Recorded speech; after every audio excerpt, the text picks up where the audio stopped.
Wow. Ahora vamos a pasar por un valle bien bonito. Vengan para acá, disfruten conmigo. Siéntense aquí al lado mío, aquí. Siéntense aquí al lado y acompáñenme en este viaje. ¡Qué vista! Bendita la creación de Dios.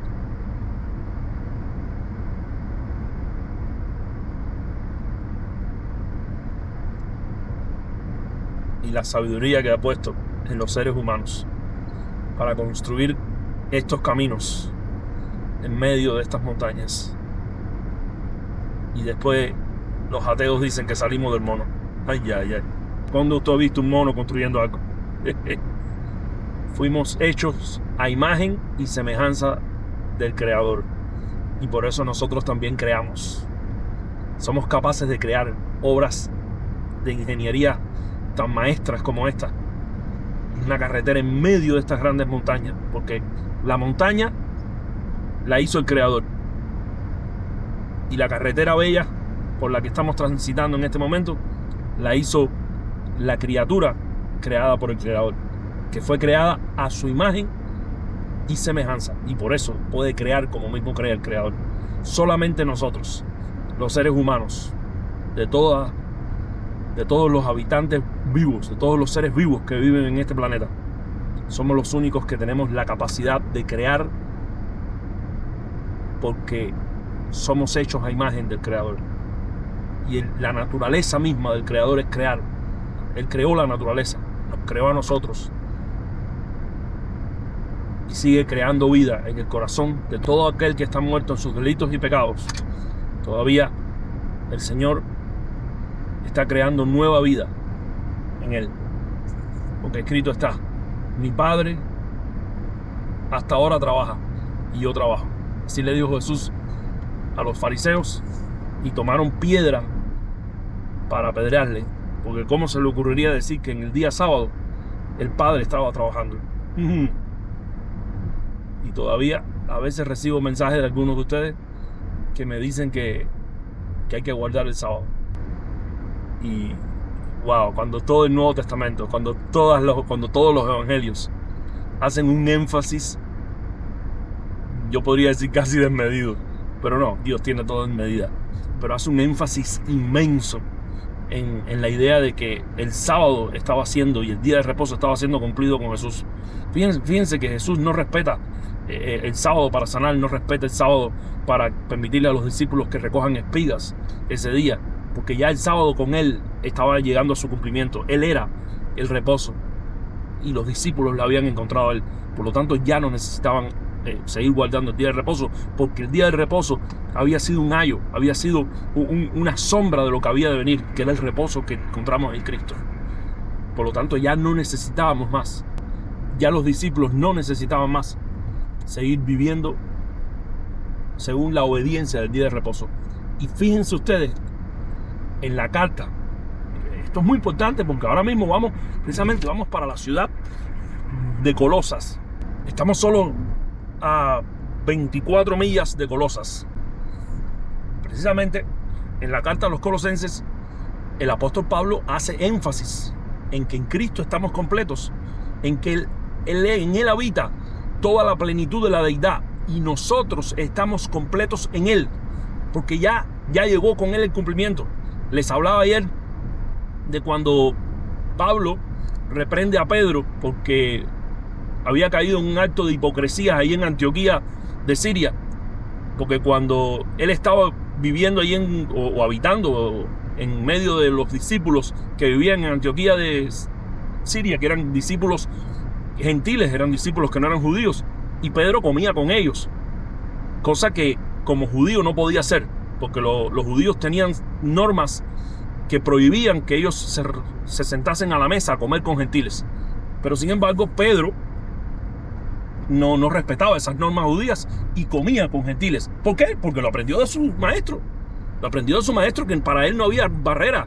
Él cruzó la frontera a Samaria y conversó con una mujer samaritana, y él derribó todos los muros de división que había entre pueblos, entre culturas, entre etnias. Porque así es Jesús. Jesús rompe las barreras que los hombres han puesto en muchas ocasiones entre nosotros mismos. Todos somos seres humanos, independientemente de la raza, del color de la piel, de la cultura, de la lengua que hablemos. Y Cristo rompe todas esas barreras, todos esos muros de división que los seres humanos han creado en medio de la diversidad que Dios ha creado, porque existen diferentes razas, diferentes culturas, diferentes lenguas, y todo eso es parte de la diversidad de Dios, porque Dios es un Dios diverso. Es como que usted vaya a tocar un piano. Para usted tocar un piano y que suene una linda melodía, es necesario que existan diferentes tipos de teclas.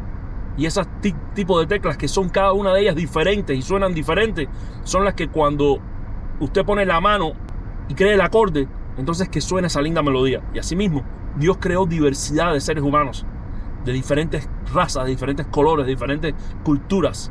Y es parte de la diversidad, es parte de la belleza de este planeta. Imaginen ustedes que todo fuera igual que Estados Unidos, que todos los países fueran igual que Cuba, que es mi país de origen, que todos los países fueran, no sé, igual que Venezuela, que Nicaragua, que México.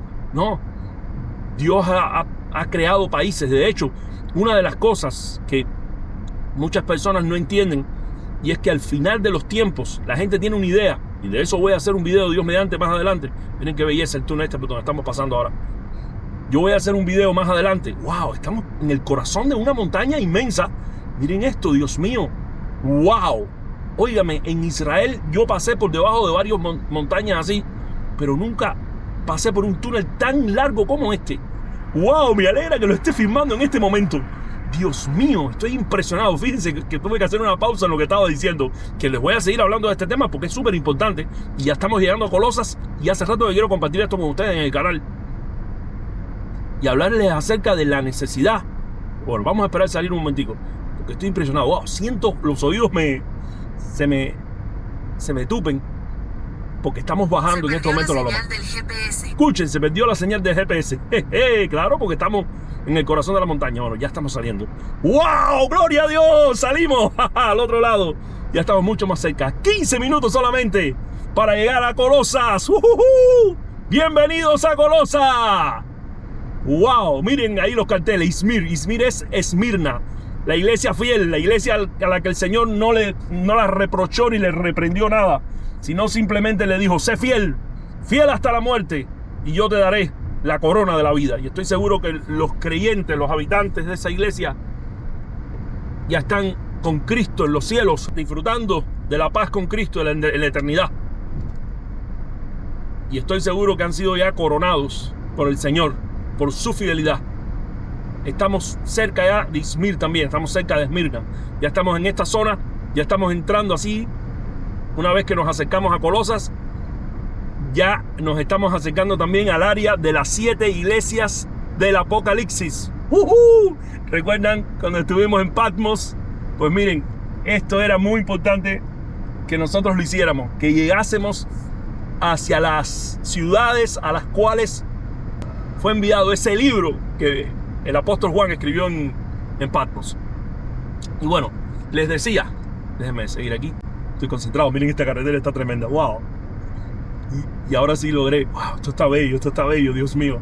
Gracias a Dios que guardé bastante memoria para poder filmar ahora esta llegada. Wow, esta llegada es épica. No creí nunca que íbamos a poder vivir esto llegando a Colosas, que estos paisajes tan hermosos estaban aquí. Wow. Bueno, entonces les decía, Pablo reprende a Pedro porque cuando él estaba allí conviviendo con los gentiles de Antioquía de Siria, él comía con ellos y él no tenía ningún tipo de prejuicio, y él ya había aprendido del Señor que todas esas leyes y todas esas costumbres, inclusive que le habían añadido había muchas costumbres que los judíos habían añadido. Por eso Jesús les dijo, todos los mandamientos yo los resumo en 2. Ama a Dios con todo tu corazón, con toda tu alma, con toda tu mente, y ama a tu prójimo como a ti mismo. Y en eso está resumido toda la ley y los profetas. Y eso es lo más difícil que nos cuesta, porque seguir mandamientos y costumbres y ritos, todo eso, para eso los seres humanos somos excelentes. Cumplimos cualquier regla que nos pongan en ese sentido de ritos y costumbres y todas esas cosas. Nos es mucho más fácil que doblegar el corazón. Y de hecho, aquí en Colosas, Pablo le habla a los creyentes sobre eso. Le dice, ninguna de esas reglas y costumbres tiene ningún tipo de poder contra los apetitos de la carne. Entonces, mientras Pedro estaba solo, comía con los gentiles. Pero cuando vinieron desde la iglesia de Jerusalén, que eran mayormente judíos, a Antioquía a ver y a visitar a los hermanos de Antioquía y ver lo que estaba pasando, el avivamiento que había allí en esa iglesia y en esa ciudad, y Pedro estaba tímido y temeroso de seguir comiendo con los gentiles, y entonces disimulaba y trataba de no comer con los gentiles para que no lo criticaran los judíos y le dijeran que él estaba haciendo algo incorrecto al comer con los gentiles. Y me llama mucho la atención esta palabra que le dice Pablo a Pedro. ¿Cómo tú, siendo judío, que vives como los gentiles? Estoy parafraseando el texto. Vas a caer en semejante hipocresía y vas a dejar de comer con los gentiles porque han venido judíos de parte de Santiago desde Jerusalén. Pero el punto es que Pablo le dice a Pedro, tú, siendo judío, vives como los gentiles. ¿Y por qué? ¿Qué pasó? Es que Pedro ya para ese entonces había comprendido que el hombre, porque así mismo se lo dice Pablo ahí, es justificado no por las obras de la ley, sino por la sola fe en Jesucristo. Y Pedro, siendo judío, entendió eso. Que Pablo lo entendió y lo escribió, y para eso escribió. Y si usted tiene dudas con respecto a eso, vaya y léase la carta a los romanos del apóstol Pablo. Léase la carta a los Gálatas, que es la región esta que ya recorrimos, que se las voy a mostrar ahí en el mapa para que vean por dónde es que estuvimos. Estuvimos ya visitando iglesias que pertenecieron a la región de los Gálatas, a las cuales Pablo le escribe esa carta. Y entonces sucede que miren esto, estamos muy cerca ya. Y en la carta a los Colosenses, el apóstol Pablo explica y le dice a los creyentes que no pueden permitir que los judaizantes lavaran su cerebro y lavaran su mente, porque en estas regiones donde el evangelio había llegado y donde muchos habían sido evangelizados por Pablo o por discípulos de Pablo o por otros creyentes que habían salido de Jerusalén por todas las regiones obedeciendo el mandato de Jesús de ir por todo el mundo predicando el evangelio, y se habían establecido y se habían fundado estas iglesias en estas regiones y en estas ciudades de Asia Menor.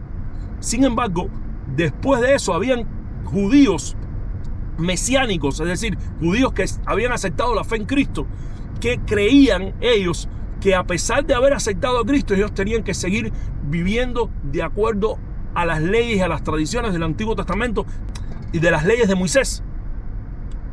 Y entonces no solamente pensaban que tenían que vivirla para ellos, sino que ellos venían y les decían a las iglesias que estaban aquí en estas regiones, por ejemplo aquí en Colosas, y les decían, no, espérense un momentico, está bien que ustedes hayan aceptado a Jesucristo como el Mesías, está bien que ustedes ahora sean y se llamen cristianos, pero ustedes tienen que seguir obedeciendo los mandamientos y las leyes del Antiguo Testamento.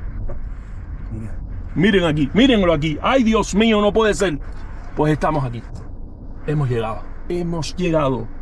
Colossae. Mírenlo ahí, miren esa cartera ahí. Dios bendito, hemos llegado. Bueno, después les sigo hablando porque ya hemos llegado.